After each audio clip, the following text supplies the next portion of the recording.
इस वीडियो में हम देखेंगे कि अगर हमें लिनियर बाई क्वाड्रेटिक या फिर क्वाड्रेटिक बाई लिनियर या फिर क्वाड्रेटिक बाई क्वाड्रेटिक इस टाइप के अगर इक्वेशन दिए गए हैं तो उनका रेंज कैसे फाइंड किया जाए। ठीक है, तो अगर इस टाइप के इक्वेशन है तो उसका रेंज कैसे फाइंड करना, उसके क्या मेथड है, ये हम सीखेंगे। ठीक है, तो मान लो एक एग्जांपल के थ्रू इसको समझते हैं। ठीक है, तो एक एग्जांपल ले लेते हैं।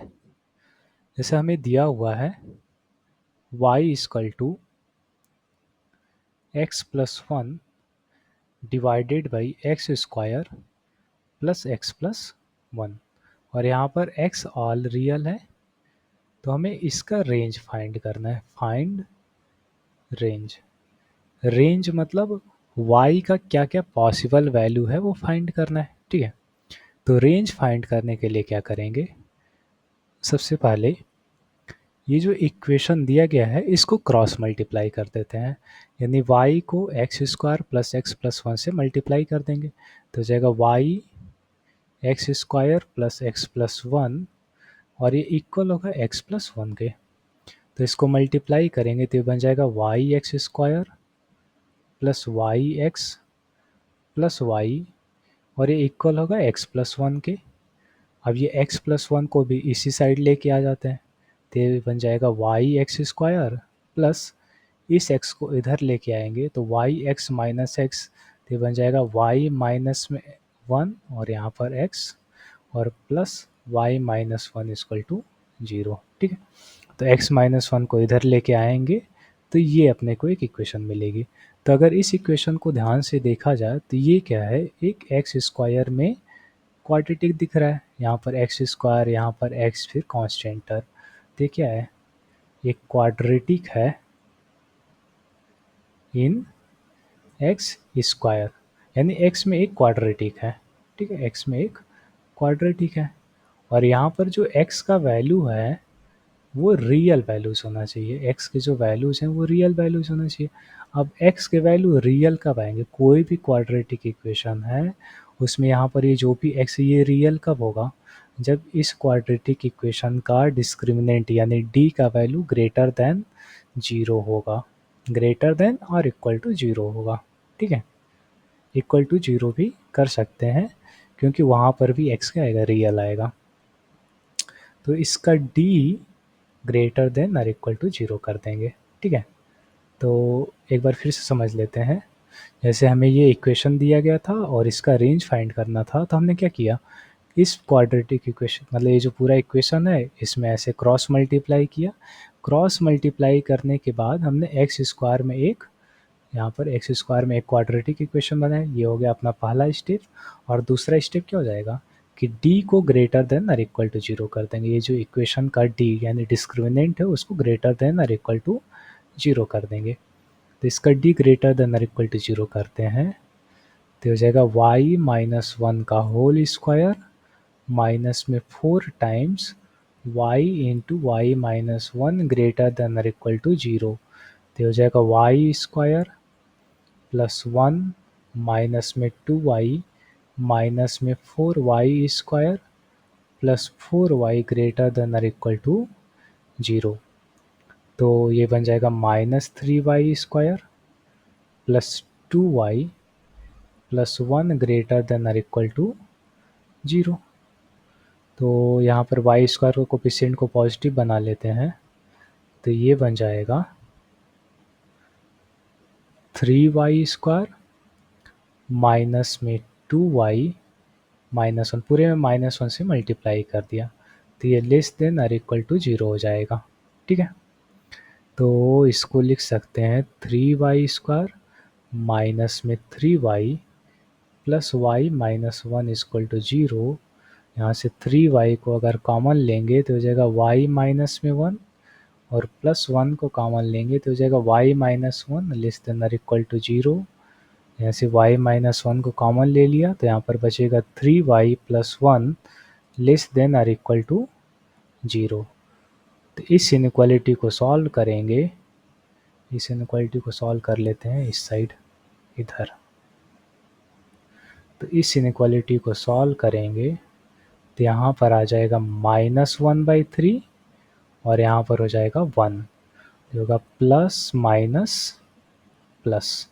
तो यहाँ से जो y का वैल्यू यहाँ पर क्या लेना है, हमें निगेटिव वाला लेना है, निगेटिव वाला यानी -1/3 से लेकर के 1 तक वाला लेना है। यानी यहाँ से y जो हो जाएगा ये हो जाएगा -1/3 से 1 तक। यानी ये सारे y के पॉसिबल वैल्यूज़ होंगे, वही हमें फाइंड करना था।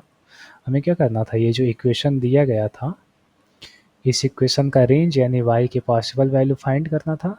और यहाँ से y का पॉसिबल वैल्यूज क्या आ गया, -1 से लेकर के -1/3 से लेकर के 1 तक।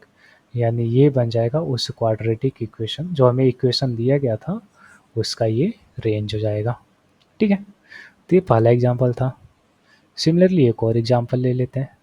यहाँ पर जितने भी इस टाइप के क्वेश्चन हो जहाँ पर ऐसा रेंज फाइंड करना हो वहाँ पर सेम वही क्रॉस मल्टीप्लाई करेंगे और d ग्रेटर देन और इक्वल टू 0 कर देंगे। जैसे दूसरा है y इक्वल टू, अब क्वाड्रेटिक बाई क्वाड्रेटिक ले लेते हैं। ऐसा कुछ हो x² माइनस में x+1 divided by x² plus x+1 और यहाँ पर भी x रियल है, ये ध्यान रखना है x रियल होना चाहिए। ठीक है, तो इसका रेंज फाइंड करना है, फाइंड रेंज। तो वही पहला अपना स्टेप क्रॉस मल्टीप्लाई करेंगे, तो क्रॉस मल्टीप्लाई करेंगे तो हो जाएगा y x² प्लस x+1 और इक्वल होगा x² माइनस में x+1 के। ठीक है, तो इसको मल्टीप्लाई करेंगे तो हो जाएगा y(x² plus y(x plus y और इक्वल हो जाएगा x² माइनस में x+1।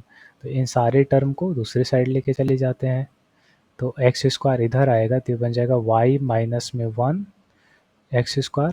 सिमिलरली x इधर आएगा तो ये बन जाएगा y+1 टाइम्स x और प्लस 1 इधर आएगा तो y माइनस 1 इक्वल टू 0। तो यहाँ पर फिर से देखो तो क्या बन गया, x में एक क्वाड्रेटिक इक्वेशन बन गया, x में एक क्वाड्रेटिक बन गया। तो ये यहाँ पर ये जो भी x है वो रियल होना चाहिए। अगर ये x रियल है तो इस क्वाड्रेटिक इक्वेशन का जो d होगा वो ग्रेटर देन और इक्वल टू 0 होना चाहिए। तो d ग्रेटर देन और इक्वल टू 0 कर देते हैं इसका। तो d ग्रेटर देन और इक्वल टू 0 करेंगे यानी y+1 का होल स्क्वायर माइनस में 4a into c greater than और इक्वल टू 0। तो ये बन जाएगा y² plus 1 plus 2y minus में 4y² और ये बन जाएगा प्लस का 8y और माइनस 4 ग्रेटर देन और इक्वल टू 0। तो इसको सिंप्लीफाई कर दे तो y² माइनस में 4y² ये बन जाएगा -3y² और यहाँ पर 2y प्लस 8y यानी ये हो जाएगा प्लस का 10y और 1 माइनस 4 यानी -3 greater than equal to 0। Same यहाँ पर क्या करते हैं, सबसे पहले इस इक्वेशन यहाँ पर जो y² को कोफिशिएंट है इसको पॉजिटिव बना देते हैं। तो यहाँ पर माइनस से मल्टीप्लाई करेंगे तो ये बन जाएगा 3y² माइनस में 10y प्लस 3 लेस देन और इक्वल टू 0। अब इस इनइक्वालिटी को सॉल्व करते हैं। ठीक है, अब इस इनइक्वालिटी को सॉल्व करते हैं तो हो जाएगा 3y² माइनस में 9y माइनस में y प्लस 3 लेस देन और इक्वल टू 0। अब यहाँ से 3y को अगर कॉमन लेंगे तो हो जाएगा y माइनस में 3 माइनस 1 कॉमन लेंगे तो हो जाएगा y माइनस में 3 लेस देन और इक्वल टू 0। तो y माइनस 3 को बाहर ले लिया और नेक्स्ट हो जाएगा 3y माइनस 1 लेस देन और इक्वल टू 0। इसको नंबर लाइन पे लिखते हैं तो यहाँ पर आएगा 1/3 और यहाँ पर 3 प्लस माइनस प्लस। हमें यहाँ पर लेस देन 0 यानी माइनस वाला लेना है तो माइनस कहाँ से हो जाएगा, y यहाँ से आ जाएगा 1/3 से ले करके 3 तक। तो इस फंक्शन का जो रेंज हो जाएगा यानी y का जो पॉसिबल वैल्यू होगा क्या हो जाएगा 1/3 से ले करके 3 तक। ठीक है, अब इससे रिलेटेड कुछ क्वेश्चंस हम लोग नेक्स्ट क्लास में कर लेंगे, नेक्स्ट वीडियो में। ठीक है, और इसका जो पीडीएफ होगा ये मैं टेलीग्राम पे शेयर कर दूंगा। ठीक है, तो आप लोग लिंक दिया गया उससे ज्वाइन कर सकते हो टेलीग्राम को।